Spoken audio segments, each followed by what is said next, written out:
Tours and travels. కాశీయాత్ర 19,999 మాత్రమే. Bangkok tour 33,999 మాత్రమే. RV tours and travels. వివరాలకు సంప్రదించండి 9154225642. తెలుగు రాష్ట్రాల్లోనే కాదు దేశవ్యాప్తంగా కూడా ఇప్పుడు ఒకటే చర్చ.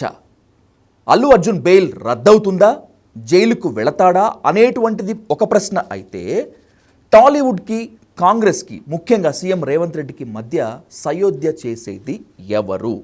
తెలంగాణలో బీజేపీ అల్లు అర్జున్ వైపు నిలబడితే బెనిఫిట్ షోలు, ప్రీమియర్ షోలు కట్ చేయండి, అసలు ఇప్పటి వరకు బెనిఫిట్ షోలు, ప్రీమియర్ షో తీసుకున్న ఆ డబ్బు అంతా ఎక్కడికి వెళ్ళింది అని చెప్పి ఏపీ బీజేపీ నిలదీస్తున్నటువంటి నేపథ్యంలో ఈ ఎపిసోడ్పై ఇన్ డీటెయిల్గా, ఇన్ డెప్త్గా డిస్కస్ చేద్దాం సీనియర్ జర్నలిస్ట్ లలిత్ కుమార్ గారితో. సార్ నమస్తే. నమస్తే సాధు.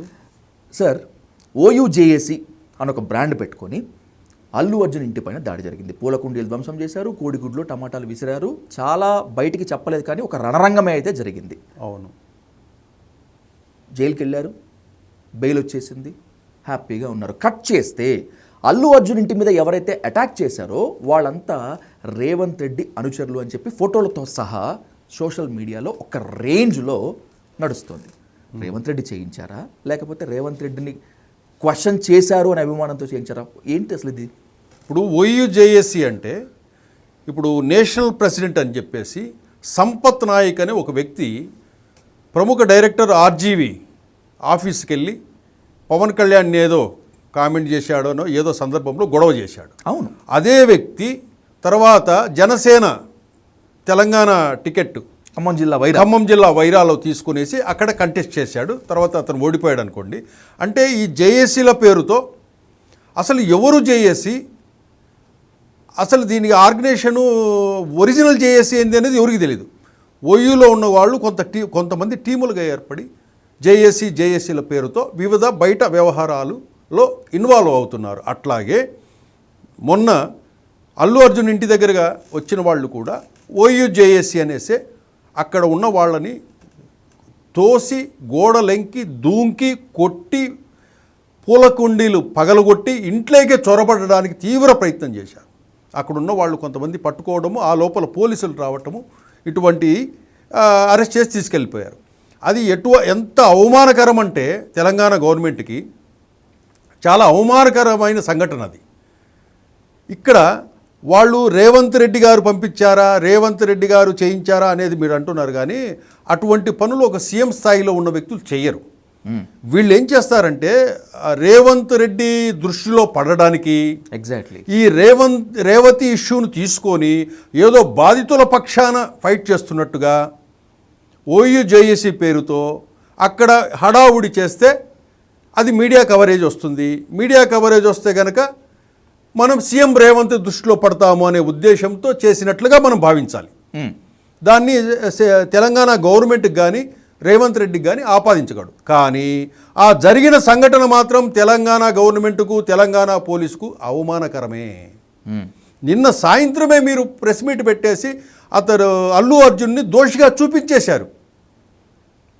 క్లియర్ కట్గా మా పాత్ర ఏం లేదని క్లియర్ కట్గా మీరు ఓపెన్గా జరిగిన సంఘటన ఇది, మా ప్రమేయం లేదు, మా తప్పు లేదు అని చెప్పేసి ఓపెన్గా క్లియర్గా చెప్పారు. పోటాపోటీ ప్రెస్ మీట్లు పెట్టి మరి అంటే క్లారిటీ ఇచ్చేసారు ప్రజలకి. అంతే.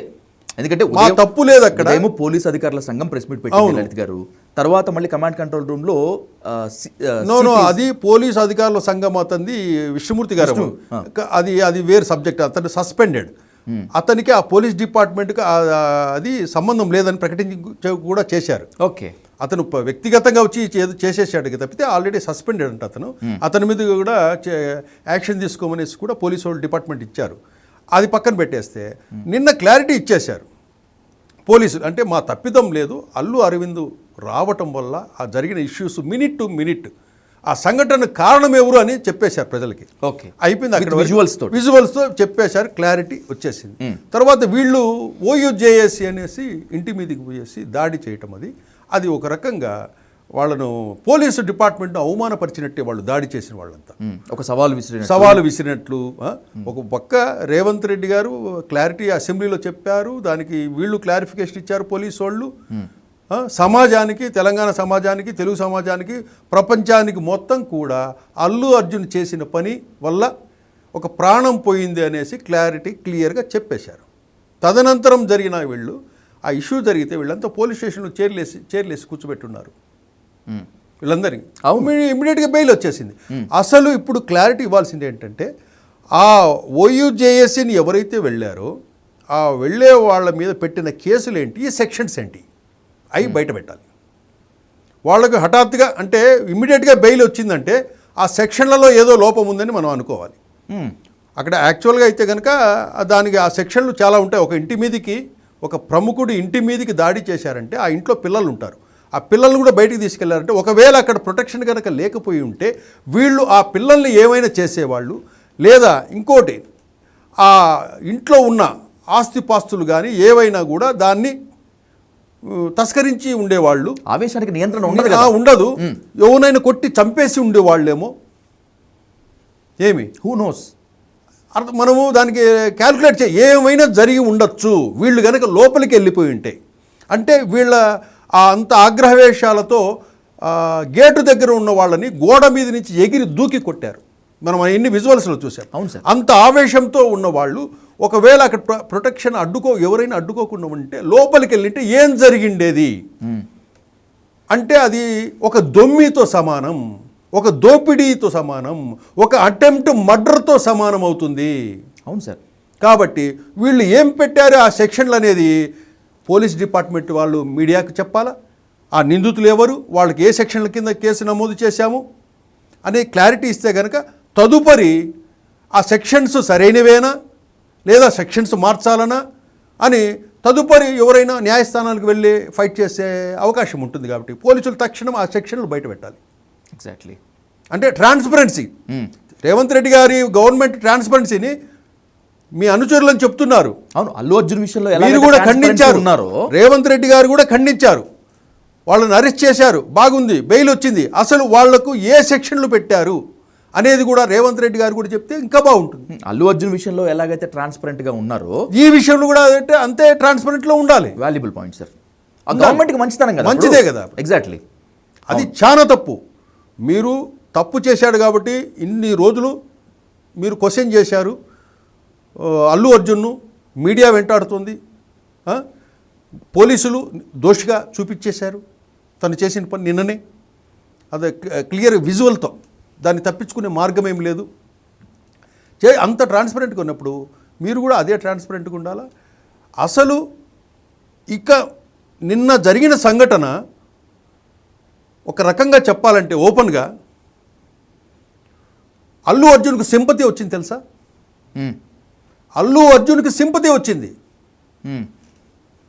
మనము దాడి ఒకసారి ఒక దాడి ఒక స్థాయిలో యాక్సెప్ట్ చేస్తారు.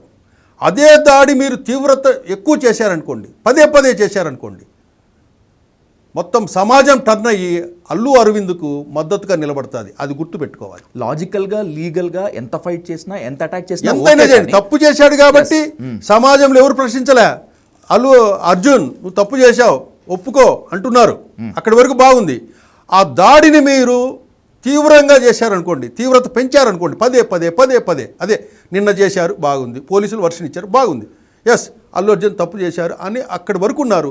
ఎప్పుడైతే ఇంటి మీదకి వెళ్ళి దాడి చేశారో ప్రజల మైండ్ సెట్ మారింది. ఇంకొక విషయం కూడా వాల్యుబుల్ పాయింట్ ఏంటంటే లలిత్ గారు, ఇంకోటి సాధు చెప్తాను. నిన్న ప్రజల మైండ్ సెట్ మారింది, అల్లు అర్జున్కు మద్దతుగా నిలిచారు. అదే కనుక ఇంకోసారి మీరు దాడి చేసి చూడండి, మొత్తము తెలుగు ఇండస్ట్రీ, సినిమా ఇండస్ట్రీ మొత్తం ఏకమయ్యి అల్లు అర్జున్ వెనకాల పబ్లిక్గా నిలబడ్డా కూడా రేవంత్ రెడ్డి గారు ఆశ్చర్యపోనవసరం లేదు. మనం ఒక స్థాయి వరకు మనం చేస్తాం. ఆ దాడి తీవ్రత పెరిగే కొద్ది ఏమవుతుందంటే అవతల వ్యక్తికి సింపతి వస్తుంది. అప్పుడు మీకు తెలుగు ఇండస్ట్రీ అంతా ఏకమై అల్లు అర్జున్కి వెనక నిలబడినా మీరు ఆశ్చర్యపోనవసరం లేదు. అటువంటి పరిస్థితి తెచ్చుకోవద్దు. నిన్ననే పబ్లిక్ నుంచి సింపతి వచ్చింది అల్లు అర్జున్కి, అల్లు కుటుంబానికి సింపతి వచ్చింది. అయ్యో పాపం అన్నారు తెలుసా, ఇంటి మీదకి పోయి ఆ విజువల్ చూస్తూనే. అవును సార్, అవును. అయ్యో పాపము, ఏదో చేశారు, తప్పు చేశాడు, కేసు పెట్టారు, అక్కడి వరకు బాగానే ఉంది, కానీ ఇంటి మీదకి పోయి దాడి చేయటం ఏంటి అని చెప్పి సమాజంలో చాలామంది ఖండించారు. నేను కూడా దాన్ని ఖండించాను. ఇంకొక మస్ట్ డిస్కస్ పాయింట్ ఏంటంటే లలిత్ గారు, రేవతి ఇన్సిడెంట్ జరిగిన తరువాత లేకపోతే ఇంకో విధంగా వెళ్ళి నిన్న జరిగినటువంటి దాడికి మాత్రంగా కాకుండా ఒకవేళ శాంతియుతంగా ప్రొటెస్ట్ చేసి ఉండుంటే బాగుండేదేమో. అవును, నిరసన చేస్తే పరవాళ్ళు బాధితుల వైపు నిలబడ్డారు అని చెప్పి అనుకోవచ్చేమో. కానీ ఈ పొలిటికలైజ్ అయిపోయిన తర్వాత ఈ అటాక్ ఖచ్చితంగా గవర్నమెంట్కి చెడ్డ పేరే. తప్పండి. ఇక్కడ ఏంటంటే మీరు సైలెంట్గా ప్రొటెక్షన్ అవసరం లేదు. మీకు ఏదైనా డిమాండ్ ఉంటే మీడియా వ్యవస్థలు ఉన్నాయి కదా. ఎగ్జాక్ట్లీ. మీడియా వ్యవస్థల్లో మీరు ఓఏజేఏసీగా వచ్చిన వాళ్ళు అల్లు అర్జున్ గారు వీళ్ళు నష్టపోయారు, ఈ కుటుంబానికి మీరు 5 కోట్లు ఇవ్వాలా, 2 కోట్లు ఇవ్వాలా, 3 కోట్లు ఇవ్వాలా, 10 కోట్లు ఇవ్వాలా డిమాండ్ చేయండి. దానికి అర్థం ఉంటుంది. మీరు ఇంటి దగ్గరికి పోయేసి ప్రొటెక్ట్ చేయాల్సిన అవసరం లేదు కదా. డెమోక్రాటికల్గా చేయొచ్చు. అతనేమి తప్పించుకుపోయే వ్యక్తి ఏం కాదు కదా, డబ్బు లేని వ్యక్తి ఏం కాదు కదా. అవును సార్. ఒక ప్రముఖుడు కదా, దేశ స్థాయిలోనే ఒక ప్రముఖ వ్యక్తి కదా అల్లు అర్జును. మీరు ఇంటి దగ్గరికి పోయి చేయాల్సిన అవసరం లేదు. ఒకవేళ మీకు ఏదన్నా డిమాండ్ ఉంటే మీడియా వ్యవస్థలో ఒక ప్రెస్ క్లబ్లో కూర్చోండి, డిమాండ్ చేయండి. ఆ బాధిత కుటుంబానికి ఏం చేయాలో మీరు అడగదలుచుకున్నారు అల్లు అర్జున్ని కానీ అల్లు ఫ్యామిలీని కానీ డిమాండ్ చేసి మీరు ఈ విధంగా ఆదుకోవాలని చెప్పి కోరండి. సీఎం ఉన్నాడు, ఆయన్ని డిమాండ్ చేయండి.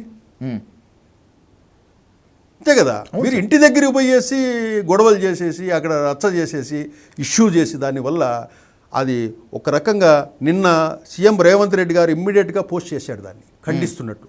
అదే కనుక ఆ పోస్టింగ్ కొద్దిగా లేట్ అయ్యిందంటే అప్పటికే సింపతి వచ్చేసింది అల్లు అర్జున్ ఫ్యామిలీ మీద. ఓకే, అయ్యో పాపం అన్నారు. ఆ బిడ్డల్ని వాళ్ళు తీసుకొని కారులో తీసుకొని వెళ్ళిపోవటము అవన్నీ చూశారు విజువల్స్, సమాజం అంతా చూసి అయ్యో పాపం అన్నారు. ఇంకా మీరు అల్లు అర్జున్ మీద ఏదో దాడి తీవ్రత ఇంకో రకంగా ఏదైనా జరిగితే మాత్రము తెలుగు ఫిల్మ్ ఇండస్ట్రీ అంతా ఏకమై అల్లు అర్జున్ వెనకాల నిలబడి yes we are ready to fight అన్నారనుకోండి, ఇప్పుడు పరువు పోతుంది. ఆ పరిస్థితి మనం తెచ్చుకోకూడదు. దీంట్లో ఇప్పటికే తెలంగాణ వాదం వచ్చేసింది. నిన్న ఏసీపీ సస్పెండెడ్ అయినటువంటి ఏసీపీ మాట్లాడిన మాటలు కావచ్చు, లేకపోతే ఓయూజేఏసీ పేరుతో జరిగిన అటాక్ వల్ల కావచ్చు, సోషల్ మీడియాలో మీరు వెళ్ళిపోండిరా ఇక్కడి నుంచి, మీరు తెలంగాణ కాదు ఆంధ్ర, మీరు వెళ్ళిపోండి, మా తెలంగాణ వాళ్ళు ఇక్కడ నటీనటులు అవుతారనేటువంటి చర్చ ఇప్పుడు సోషల్ మీడియాలో ఒక రేంజ్లో నడుస్తుంది. తెలంగాణ వాదాన్ని జొప్పించారా కావాలనే ఈ పాలిటిక్స్ అయినటువంటి రాజకీయ రంగు పులుముకున్నటువంటి ఈ ఘటనని కాస్త డైల్యూట్ చేయడానికి తెలంగాణ వాదాన్ని ఏమన్నా కావాలి. ఏదైనా సాధు ఒక ఇష్యూ రైజ్ అయినప్పుడు ఇది చిన్న ఇష్యూ ఏం కాదు. అతను public figure, Allu Arjun famous figure. అవును సార్. ఈ ఇష్యూస్ వచ్చినప్పుడు కొన్ని పొలిటికల్ పార్టీస్ ఏం చేస్తాయంటే ఈ ప్రభుత్వాన్ని ఇరుకుని పెట్టుకోవడానికి కొన్ని శక్తులను అట్లా ప్రయోగిస్తాయి. ఓకే, కొంతమంది వచ్చేసి రెచ్చగొడుతుంటారు, నువ్వు ఇది మాట్లాడుపో అనేసి. ఇప్పుడున్న రాజకీయ పార్టీలకు కొన్ని మీడియా సంస్థలు కూడా ఉన్నాయి. ఎగ్జాక్ట్లీ, మీడియా సంస్థ వీళ్ళు ఏం చేస్తారంటే ఇప్పుడున్న ప్రభుత్వాన్ని ఇరుకును పెట్టడానికి కొన్ని రాజకీయ పార్టీలు ఏం చేస్తాయంటే ఒకరి చేత ప్రెస్ మీట్లు పెట్టించడము, కొన్ని స్టేట్మెంట్లు ఇప్పించడము, ఆ స్టేట్మెంట్లు ఇచ్చిన దాన్ని ఈ మీడియా వీళ్ళకి కావాల్సిన సొంత మీడియా దాన్ని ప్రొజెక్ట్ చేస్తాయి పబ్లిక్లో. అంటే తెలంగాణ వాదాన్ని తీసుకురావటము, దీన్ని రప్చర్ చేయటము, ఇవన్నీ కూడా ఇప్పుడున్న ప్రభుత్వానికి తలనొప్పులుగా మారడము, అటువంటి ప్రయత్నాలు జరుగుతుంటాయి. కానీ అదంతా మనం నమ్మాల్సిన అవసరం లేదు. దాని వెనుక ఏదైనా అటువంటి వాదం తీసుకొచ్చారంటే ఇప్పుడు తెలంగాణ వచ్చి ఎన్ని సంవత్సరాలు అవుతుంది? 20 ఏళ్ళు పైన అవుతుంది. 10 years పైన అయిపోతుంది తెలంగాణ వచ్చేసి. 10 years పైన అయిపోతుంది. ఇంకా ఈ తెలంగాణ వాదము మా వాళ్ళు మీ వాళ్ళు అనేటి. ఇప్పుడు హైదరాబాద్లో అటుపక్క బార్డర్లో చూస్తే ఖమ్మం దగ్గర అంతా విజయవాడ వాళ్ళు వీళ్ళు ఆ క్లబ్ అయి ఉంటారు, అంతా విజయవాడ కలిసిపోయి ఉంటుంది సగం వరకు. అవును సార్. ఇక్కడ వరకు మన జగ్గైపేట వరకు అయితే కృష్ణా జిల్లా వాళ్ళు ఉంటారు, అంతే కదా. నల్గొండ ఈ బెల్ట్ వరకు విజయవాడ వచ్చేసి ఆడి వరకు వస్తారు. ఇటుపక్క చూస్తే మన కర్నూలు వరకు ఆంధ్ర వాళ్ళే కదా ఉండేది, మహబూబ్ నగర్ ఇదంతా వాళ్ళే కదా ఉండేది. ఇక్కడ హైదరాబాద్లో ఎక్కువ అంతమంది అత్యధికంగా ఉండేవాళ్ళు ఎవరు? అంతా సీమాంధ్ర నుంచి వచ్చిన వాళ్లే కదా. ఇంకా ఎక్కడుంది తెలంగాణ వాదము? కలిసిపోయి ఉన్నారు కదా. కాకపోతే ఇదే పొలిటికల్గా బెనిఫిట్స్ పొందడానికి ఏం చేస్తారంటే ఇప్పుడున్న గవర్నమెంట్స్ని డిస్టర్బ్ చేయడానికి ఏం చేస్తారంటే ఈ సున్నితమైన అంశాలని ఎవరో ఒకరు ఇచ్చి దాన్ని రెచ్చగొడుతుంటారు. కాబట్టి వాటిని మనం పట్టించుకోని అవసరం లేదు. పొలిటికల్ బెనిఫిట్స్ ఓకే, మీరు చెప్పింది చాలా వాల్యుబుల్ పాయింట్స్. బెనిఫిట్ షోల మీద ఇప్పుడు రగడ జరుగుతుంది sir. Yes, benefit show, premiere show. అవును. బెనిఫిట్ షోలు ఎందుకు, ప్రీమియర్ షోలు ఎందుకు? ఇప్పటి వరకు మీరు బెనిఫిట్ షోల పేరుతో ప్రీమియర్ షోల పేరుతో లాక్కున్న తిన్న డబ్బంతా మీరు వాటికి లెక్కలు చెప్పండి అని చెప్పి AP BJP MLA Vishnu Kumar Raju, అవును, బండారు సత్యనారాయణ అవును, ఫైర్ అయిపోయారు, లెక్కలు అడుగుతున్నారు. అవును. ఇది మొత్తం తెలుగు సినిమా ఇండస్ట్రీ మొత్తానికి తాట తీసేటట్లుగానే ఉంది. తెలుగు సినిమా ఇండస్ట్రీ కంటే ఒకటి ఇక్కడ చెప్తాను, బెనిఫిట్ షోలు ప్రీమియర్ షోలు ఎందుకు ఇస్తున్నారంటే, మేము మంచి సినిమాలు తీస్తున్నాము, బడ్జెట్కు ఎక్కువ డబ్బులు కోట్ల ఖర్చు పెట్టి ప్రపంచ స్థాయికి తీసుకెళ్ళడానికి మేము 100 కోట్లతో సినిమా తీస్తున్నాము, కాబట్టి మీరు మాకు సహకరించాలి, మీకు బెనిఫిట్ షోలు ప్రీమియర్ షోలు ఒక వారం రోజులు టైం ఇచ్చేస్తే రేట్లు పెంచుకునే అవకాశం మీరు కల్పిస్తే ఈ వారం రోజుల్లో ఆ క్రేజ్తో వచ్చే జనాల సినిమా హాల్లన్నీ కూడా వచ్చిన కలెక్షన్స్ అన్నీ తీసుకుంటారు ఇవి నిర్మాతలు. ఇట్లా దీనికి వెసులుబాటు కల్పిస్తూ వచ్చే ప్రభుత్వాలు. దానివల్ల ఏమవుతుందంటే ఈ సింగిల్ స్క్రీన్ థియేటర్స్ చాలా వరకు మూతపడిపోయాయి. దీంట్లో మీకు తెలంగాణ ఫిల్మ్ ఎగ్జిబిటర్స్ అసోసియేషన్ వాళ్ళు కూడా ఏం చేశారంటే, సీఎం ఏదైతే తెలంగాణ సీఎం ఏదైతే చెప్పాడో బెనిఫిట్ షోస్ రద్దు చేస్తున్నారని దాన్ని స్వాగతిస్తున్నారు వాళ్ళంతా కూడా. అట్లాగే టికెట్స్ ధర నిర్ణయాన్ని కూడా, అంటే ఒక టికెట్ అంటే ఇంతే ఉండాలి, దాన్ని కూడా వాళ్ళు యాక్సెప్ట్ చేస్తున్నారు. ఇక్కడ వీళ్ళు చెప్పేది ఏంటంటే, టికెట్ ధరలు తక్కువ ఉంటే ఎక్కువ మంది థియేటర్స్కి వస్తారు, థియేటర్లో చూడడానికి ఆసక్తి చూపుతారు టికెట్ ధర తక్కువ ఉంటే. ఇక్కడ ఇంకో విషయం ఏంటంటే, ఆ సినిమా తీసేది ప్రైవేట్ వ్యక్తి, దానికి టికెట్లు రేట్లు పెంచుకునే ఇచ్చేది ప్రభుత్వం. పుష్ప 2 విషయంలో కూడా తెలంగాణ సర్కార్ ప్రభుత్వం కదా సార్. ఇక్కడ అది ప్రజల బలహీనత, మీరు అర్థం చేసుకోలేదా? Got it. అతను ఎవరో ప్రైవేట్ వ్యక్తి తన స్వలాభం కోసం చేస్తున్నారు, స్వలాభం కోసం. రేట్లు పెంచేదేమో మీరు, నా బలహీనతను ఆసరా చేసుకొని మీరు పెంచి డబ్బు కట్టి చూసేదేమో నేను. ఇది ఎక్కడ న్యాయం?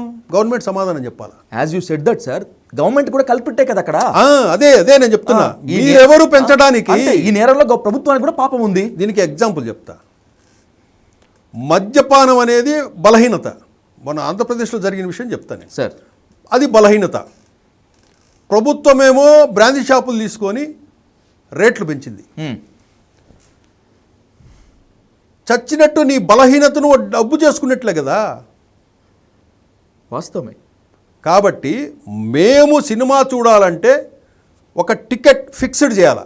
భవిష్యత్తులో ప్రీమియర్ షోలు బెనిఫిట్ షోలు రేట్లు పెంచడం అనేటివి ఉండకూడదు.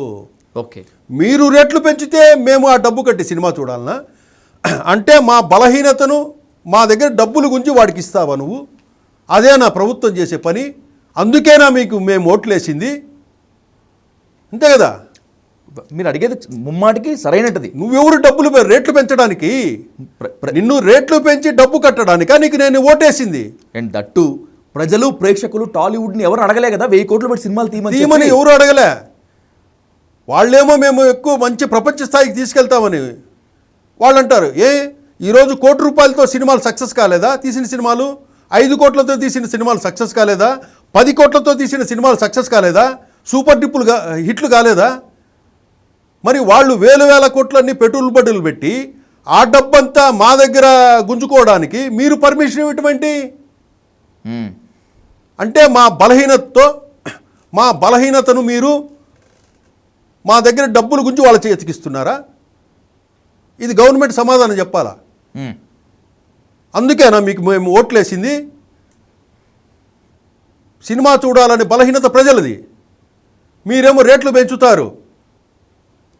నేను చెప్పానా 1000 కోట్లు పెట్టి తీయమని?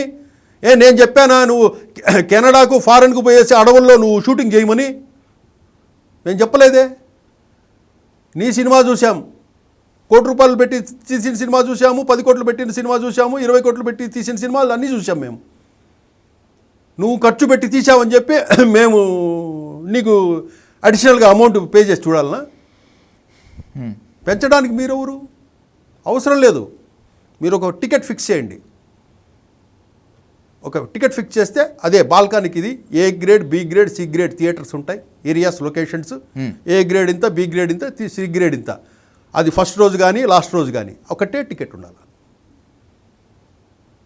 న్యాయమైన డిమాండ్ ఇది. ఒకటే టికెట్ ఉండాలా. ప్రజలకు మేలు చేయాలంటే ప్రభుత్వం చేయాల్సిన పని ఇదే సార్. అదే టికెట్ ధరలు మీరు ఫిక్స్ చేస్తే రాష్ట్రంలో తెలంగాణ రాష్ట్రంలో ఉండే అన్ని థియేటర్లు ఫుల్ అవుతాయి. అందరూ సినిమా హాళ్ళకు వచ్చి సినిమాలు చూస్తారు. పైరసీ తగ్గిపోతుంది. ఏపీ కూడా సార్, ఏపీ కూడా చేయాలి, ఇంకా ఏపీ కూడా వాళ్ళు కూడా చేయాలా. అసలు టిక్కెట్ల పెంపు జోలికి మీరు వెళ్ళొద్దు. మమ్మల్ని సినిమా చూపెట్టడానికి, వాళ్ళని సంతృప్తిపరిచేదానికి మీరు టికెట్లు పెంచడం ఏంటి? ఓట్లేసింది మేమా వాళ్ళ? మేము కదా, ప్రజలం కదా ఓట్లేసింది. ఎగ్జాక్ట్లీ. మా దగ్గర డబ్బు గురించి వాళ్ళకి ఎట్లా ఇస్తారు మీరు? తప్పు కదా చాలా. ఇది రేవంత్ రెడ్డి గారు ఒకసారి ఆలోచించుకోవాలా. రేవంత్ రెడ్డి గారు ఆలోచించుకోవాలా. ఇప్పుడు ఏదైతే నిర్ణయం తీసుకున్నాడో దాని మీద కట్టుబడి ఉండాలి ఆయన. ఈ 4 ఏండ్లు కూడా బెనిఫిట్ షోలు, ప్రీమియర్ షోలు, రేట్ల పెంపు ఏమీ ఉండకూడదు. Fixed rate. దిల్ రాజుని ముందు పెట్టి, ఫిలిం డెవలప్మెంట్ కార్పొరేషన్ చైర్మన్గా ఉన్నటువంటి దిల్ రాజుని ముందు పెట్టి, ఆయన అమెరికాలో ఉన్నాడు ప్రజెంట్, వచ్చిన వెంటనే టికెట్ల పెంపు విషయంపై, బెనిఫిట్ అండ్ ప్రీమియర్ షోల విషయం పైన టాలీవుడ్ పెద్దలంతా రేవంత్ రెడ్డి గారితో భేటీ అయ్యేందుకు ఒక ప్లాన్ సిద్ధం చేసుకున్నారు. ఇది మనం ఆఫ్ ద రికార్డ్ మాట్లాడుతున్నట్టు కాదు, ఆన్ రికార్డ్ నాగవంశీ అనేటువంటి ప్రొడ్యూసర్ చెప్పాడు. మళ్ళీ ఏ మొహం పెట్టుకొని వెళ్ళి ఈ టికెట్ల ధరలు పెంచాలని అడుగుతారు? నాకు అర్థం కాదు సార్. ఒకవేళ ఈ ప్రతిపాదన కనుక నిజమైతే ఎట్లా అడుగుతారు అసలు? లేదు, అడగకూడదు. అదే మీరు అల్లు అర్జున్ని ఏ విధంగా అయితే ప్రశ్నించారో రేవంత్ రెడ్డి గారు, మీ దగ్గరికి వచ్చే ప్రొడ్యూసర్స్ ఎవరైనా టికెట్ల రేట్లు పెంచమని అడిగితే మీరు అట్లాగే అసెంబ్లీలో క్వశ్చన్ చేయండి. అల్లు అర్జున్ ఏ విధంగా అయితే మీరు క్వశ్చన్ చేసి మీరు వివరంగా అతను చేసిన తప్పుని చెప్పారో, అదే ప్రొడ్యూసర్లు మీ దగ్గరికి వచ్చి సినిమా టికెట్లు రేట్లు పెంచాలి అని అడిగితే కనుక ఎందుకు పెంచాలి అని అదే అసెంబ్లీలో చెప్పండి. ప్రజల తరపున మీరు అడగండి. ఎందుకు పెంచాలి అని నిలదీయండి అసెంబ్లీ వేదికగా నిర్మాతల్ని. మేము తీమన్నామా? నిన్ను 1000 కోట్లు 2 కోట్లు పెట్టి సినిమా నా కోసం తీసావా? నీ కోసం తీసుకున్నావు సినిమా, అంతే కదా, నీ కోసం తీసుకున్నావు.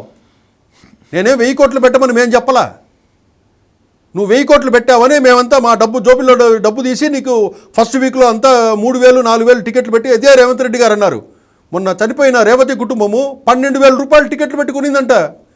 పుష్ప ఒక మధ్యతరగతి ఫ్యామిలీ సినిమా బలహీనతతో 3,000 4,000 అంటే టికెట్ ఒకటి 4 టికెట్లు 12,000 రూపాయలు పెట్టి టికెట్లు కొన్నారంట. సీఎం గారు చెప్పింది అది బ్లాక్లో. అంటే చెప్తున్నా, అంత రేట్లు ఎందుకు పెంచాలి సార్? ఇంత లాజికల్గా మాట్లాడుతున్నటువంటి మీ పాయింట్స్ చాలా వాల్యుబుల్. ఖచ్చితంగా గవర్నమెంట్ దీన్ని పరిశీలించాల్సిందే. ఇక్కడ యాజ్ అ హ్యూమన్గా ఒక లాజికల్గా మాట్లాడుకుంటే, ఇప్పటికే పుష్ప 2 విషయంలో, బెనిఫిట్ ప్రీమియర్ షోల విషయంలో టికెట్ల రేట్లు పెంచుకునేందుకు ఆల్రెడీ పర్మిషన్ ఇచ్చేసినటువంటి తెలంగాణ గవర్నమెంట్కు, ముఖ్యంగా రేవంత్ రెడ్డి గారికి, ఈ సినిమా పరిశ్రమ పెద్దల్ని ఎందుకు పెంచాలి అనేటువంటి అడిగే రైట్ నైతికంగా ఉంటుందా? ఇప్పుడు ఆయన డైరెక్ట్గా అడుగుతారు, మీకు ఎందుకు పెంచాలి? వాళ్ళు సినిమా తీసేటప్పుడు సీఎంని అడిగి తీస్తున్నారా సినిమా? అవును. మీరు సినిమా ప్రొడ్యూస్ చేసేటప్పుడు మీ ప్రొడక్షన్ కాస్ట్ ఎంత, మీ ఎంత బడ్జెట్ అని ఈ సీఎంను కానీ సినిమాటోగ్రఫీ మంత్రిని కానీ అడిగి తీస్తున్నారా మీరు? మీరు ఇష్టం వచ్చినట్టు మీరు సినిమాలు తీసేసి ఇక్కడికి వచ్చి టికెట్లు పెంచండి అని అడగడం ఏంటి? మేము కట్టడం ఏంటి? వాళ్ళు పర్మిషన్ ఇవ్వడం ఏంటి? ఎవరికైనా సంబంధం ఉంది? అది వాళ్ళ వ్యక్తిగతమైన వ్యాపారం. అది మీ వ్యక్తిగతం. అది మీ వ్యక్తిగతమైన బడ్జెట్లు, మీ లాభాలన్నీ ఇవ్వాల్సిన అవసరం మాకు లేదు. ఇమ్మనే హక్కు మీకు లేదు. గవర్నమెంట్ ఇద్దరికి లేదు. ఎట్లా ఇస్తారు మీరు? అల్టిమేట్గా నష్టపోయేది మాత్రం తెలుగు ప్రేక్షకుడే. సార్, ఇంకొక విషయం లలిత్ గారు, టికెట్ కాస్ట్ మాత్రమే మాట్లాడుతున్నాం మనం. ఫర్ ఎగ్జాంపుల్, అవును, నేను నా ఫ్యామిలీతో సినిమాకి వెళ్ళాను అనుకుందాం సార్. టికెట్ రేట్ చూస్తేనేమో 1000 రూపాయలు. సరే, అంత కాస్ట్ ఉన్నప్పుడు ఎందుకు పోవటం అనుకున్నా కూడా, నార్మల్ రేట్లో పోయినా కూడా నా ఫ్యామిలీ, నా 2 పిల్లల్ని, నా భార్యను తీసుకొని పోతే నా టికెట్ మొత్తం అయ్యేటువంటిది 2000. వెళ్ళిన తర్వాత పిల్లలు గమనిస్తారు, నాకు పిజ్జా కావాలంటాడు, లేకపోతే డాడీ నాకు కోక్ కావాలంటారు, లేకపోతే నాకు పాప్కార్న్ కావాలంటారు. సినిమా కన్నా ఎక్కువ ఖర్చు అవుతుంది అక్కడ. అంటే టోటల్గా ఈరోజు ఒక మల్టీప్లెక్స్కి వెళ్ళి ఒక ఫ్యామిలీ సినిమా చూడాలంటే కనీసం 5 నుంచి 7,000 పక్కన పెట్టుకోవాలి. లేకపోతే పిల్లల్ని కొట్టాలి, తిట్టాలి, కోరికలు అణుచుకోవాలి. ఇక్కడ గవర్నమెంట్ కూడా ఏంటంటే, నేను ఇందాక చెప్పా sir, A grade, B grade, C grade ఒకటే టికెట్ ఉండాలి. అది మల్టీప్లెక్సా, డూప్లెక్సా, ట్రిప్లెక్సా, ఏమి డాల్బీ సిస్టమా ఆ సిస్టమా ఏ సిస్టమ్ అయినా కూడా ఒక్కటే టికెట్ ఉండాలి. ఏది సిటీ అంటే ఏ సెంటర్లో బాల్కనీ టికెట్ ఒకటే ఉంటుంది. 150 రూపాయలు అంటే 150 రూపాయలే ఉండాలి. ఇంకా 200 అంటే 200 ఉండాలి. ప్రీమియర్ షోలు బెనిఫిట్ షోలు రేట్లు పెంపడం ఏది ఉండదు. ఫస్ట్ డే 200 ఉంటుంది టికెట్, సెకండ్ డే 200 ఉంటుంది. అటువంటి సిస్టమ్ తీసుకురావాలి. అట్లాగే తినుబండారాలు వాటి మీద కూడా ఏదైతే క్యాంటీన్స్ ఉన్నాయో వాటిలో కూడా ఒక రేట్ తీసుకురావాలి ఫిక్స్డ్గా. అది తీసుకురాస్తారో ఏం చేస్తారో ఇదే సమస్య కాదు. కాబట్టి రేవంత్ రెడ్డి గారికి టికెట్ల వరకు మాత్రం మనం గట్టిగా ఫైట్ చేసి కంట్రోల్ చేసుకోవచ్చు. ఈ తినుబండారాలు క్యాంటీన్స్కి సంబంధించి అది పెద్ద వ్యవహారం. ఆల్రెడీ కొన్ని కమిటీలు వేశారు, అవి వేస్తారు, ఇది నానిస్తారు, పేపర్లలో కొద్ది రోజులు హడావుడి ఉంటుంది, మళ్ళీ ఎవడి దందా వాడిదే. కాబట్టి రేవంత్ రెడ్డి కూడా ఈ క్యాంటీన్ల విషయంలో ఏమీ చేయలేడు. ఎందుకంటే మనకు పేపర్లో చూసేది పొద్దున్న ఒకటి ఉంటుంది. పొద్దున్నే మనం కోడిగుడ్డు ధరలు, మటన్ ధరలు, చికెన్ ధరలు ఎట్లా చూస్తాము. ఇక్కడ ఒక రేటు ఉంటుంది, అక్కడ ఒక రేటు ఉంటుంది. మనం ప్రజలంతా పోయేసారికి దీనికోసం కొట్లాడలేరు కదా. కాబట్టి టికెట్ రేట్ల వరకు మాత్రం మనం ఫైట్ చేయొచ్చు. పబ్లిక్ టికెట్ రేటు అన్ని తెలంగాణ రాష్ట్రం అంతా సెంటర్లు డివైడ్ చేయాలా, ఒకటే రేటు ఉండాలి. అది ఫస్ట్ డే కానీ లాస్ట్ డే కానీ. Right sir, to the end ఏంటి ఈ ఇష్యూకి అమికబుల్ సొల్యూషన్? ఎలా ఎండ్ అవుతుంది, ఎలా ఎండ్ చేస్తే బాగుంటుంది? ఏది Allu Arjun issue, Allu Arjun versus Revanth politicise అయిపోయింది ఇక్కడ. అవును, నో డౌట్. ఇప్పుడు ఎవరు ఎంత గుట్టుగా మాట్లాడుకున్నా కూడా ఇట్స్ వెరీ క్లియర్. అవును. సరే, పొలిటికలైజ్ కాదు అనుకుందాము. ఈ యుద్ధ వాతావరణం, ఈ ఘర్షణ వాతావరణాన్ని ఎలా తొలగించాలి? తొలగించేదే లేదు. వీళ్ళు ఏదైతే బెయిల్ రద్దు వేసేసి పోలీసు వాళ్ళు అతను ఇమ్మీడియట్గా అరెస్ట్ చేసేసి కోర్టులో సబ్మిట్ చేస్తే అతను ఎన్ని రోజులు ఉంటాడో జైల్లో ఉండేసి, ఒకవేళ అతనికి మధ్యంతర ఇప్పుడు మళ్ళీ బెయిల్ రావాలంటే మళ్ళీ పాత నాంపల్లి కోర్టుకే వెళ్ళాలి. హైకోర్టు కూడా అదే చెప్పింది. రెగ్యులర్ బెయిల్ కోసం 4 వారాలు ఇస్తున్నాము, మళ్ళీ బెయిల్ కావాలంటే అక్కడికే పోవాలి. నాంపల్లి కోర్టు ఎట్లాగో ఇవ్వదు.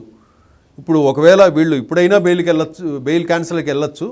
లేదా ఈ 4 వారాలు కంప్లీట్ అయిపోయిన తర్వాత అక్కడికి వెళ్ళిన తర్వాత అది మళ్ళీ రిమాండ్కి చెప్తే అల్లు అర్జున్ జైలుకి వెళ్ళి అది ఏదైతే రిమాండ్ శిక్ష అనుభవించేసి మళ్ళీ బెయిల్ పెట్టుకునేసి రెగ్యులర్ బెయిల్ వచ్చేస్తుందో అప్పటికే అది సుఖాంతం అయిపోద్ది.